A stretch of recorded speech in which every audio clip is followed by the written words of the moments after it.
Nous allons parler des étoiles, nous allons parler des flocons, nous allons parler des constellations et nous allons parler de l'approche de conception. Une étoile est une façon de mettre en relation les dimensions et les faits dans un entrepôt de données. Le principe est que les dimensions sont directement reliées à un fait. Schématiquement, ça fait comme une étoile. Voilà. Nous avons une étoile. Nous avons l'effet vente. Nous avons une clé primaire, ID vente. Nous avons des clés étrangères qui détermineront les différentes dimensions. Nous avons les attributs ainsi que des mesures. Voilà, la première dimension, c'est la dimension temps, qui est directement reliée à la table des faits vente. Nous avons une autre dimension, la dimension client, qui est directement aussi reliée. Nous avons la dimension magasin. Nous avons aussi la dimension produit. Ce que nous devons retenir, c'est que la table de faits est au centre et que les autres sont directement reliés.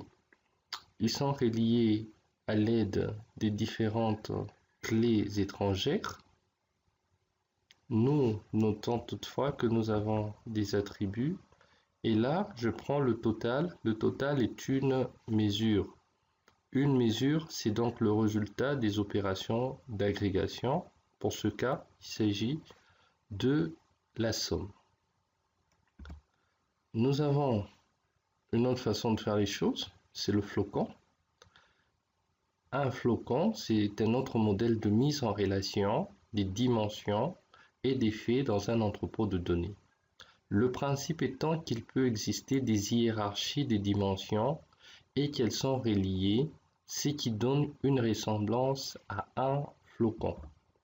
Nous avons un flocon et nous avons toujours au centre la table de faits vente. Nous nous rappelons que nous avons la dimension temps, nous avons la dimension client, nous avons la dimension magasin et nous avons la dimension produit. La particularité, c'est que nous avons des hiérarchies. Le temps appartient à la dimension mois. La dimension mois, quant à elle, appartient au trimestre et le trimestre appartient à l'année. La même chose pour la dimension client. Un client peut appartenir à une ville et une ville appartient à un pays. Le magasin peut être contenu dans des catégories de magasins. Ainsi aussi, la dimension produit peut appartenir à un type de produit ainsi qu'à une dimension famille des produits. Le tout est toujours relié par des relations de nature clé primaire et clés étrangères. Nous avons la constellation. Par définition, une constellation est une série d'étoiles ou de flocons reliés entre eux par des dimensions. Il ne s'agit donc d'étoiles ou de flocons avec des dimensions en commun. Alors, nous dirons ceci. La première des choses, pour avoir une constellation, il faut avoir au minimum deux faits. Ok. Alors, pour cela, on a soit deux étoiles ou deux flocons. Donc, nous devons avoir d'abord les étoiles, ok, et les flocons. Mais précisément, nous devons avoir au minimum deux tableaux de faits. Alors, par exemple, ici, nous avons notre première table de faits qui a la dimension, qui est le fait vente, qui a la dimension client, la dimension magasin, la dimension temps, la dimension produit. En outre, nous avons une autre nous avons un autre fait.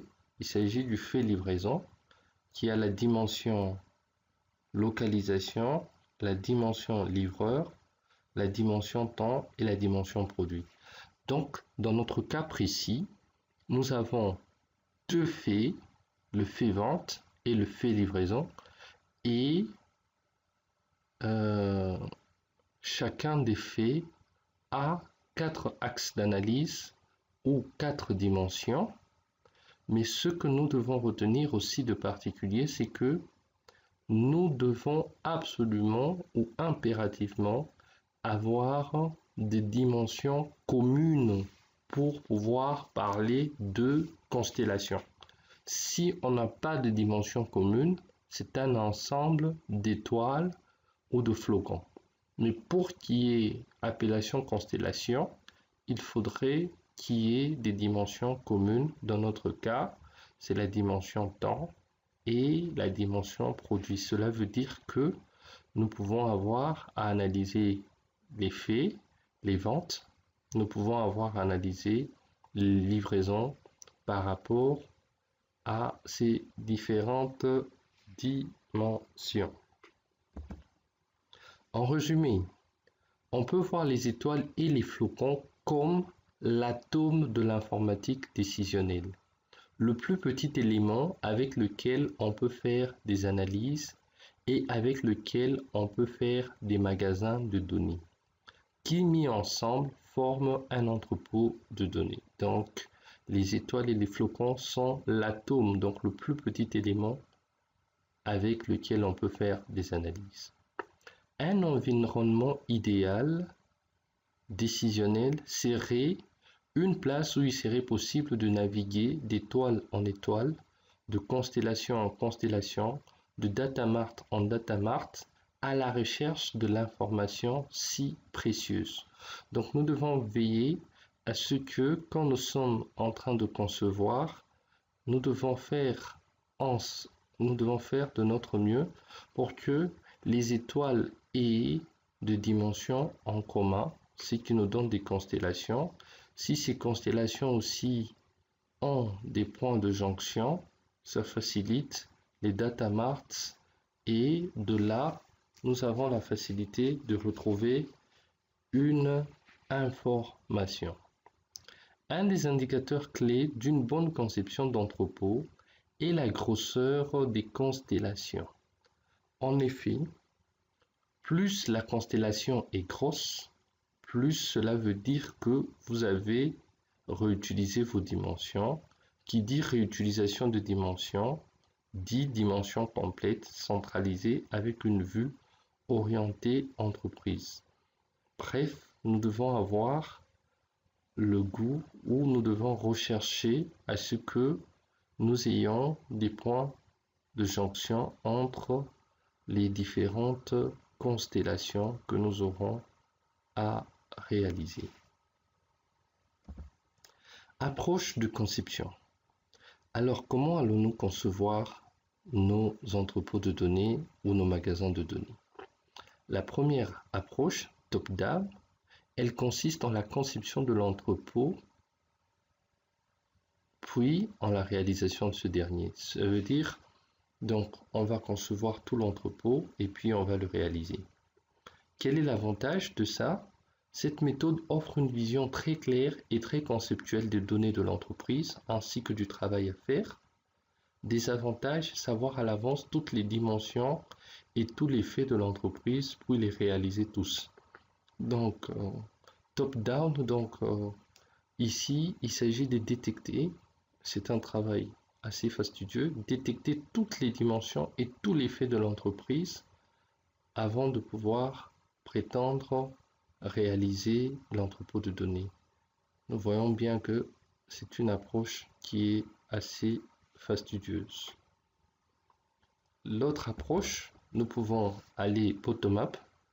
C'est l'approche inverse. Elle consiste à créer les étoiles une par une, puis les regrouper par des niveaux intermédiaires jusqu'à l'obtention d'un véritable entrepôt pyramidal avec une vision d'entreprise. Là, c'est assez simple. On va avec les différentes étoiles une après une pour pouvoir réaliser l'ensemble. L'avantage de cette méthode est qu'elle est simple à réaliser, une étoile à la fois, tandis que l'inconvénient est le volume de travail d'intégration pour obtenir un entrepôt de données, ainsi que la possibilité de redondance entre les étoiles car elles sont faites indépendamment. Nous comprenons bien, si on conçoit beaucoup d'étoiles et qu'à la fin on doit maintenant les mettre ensemble, il y a risque que nous puissions avoir des éléments qui sont en redondance.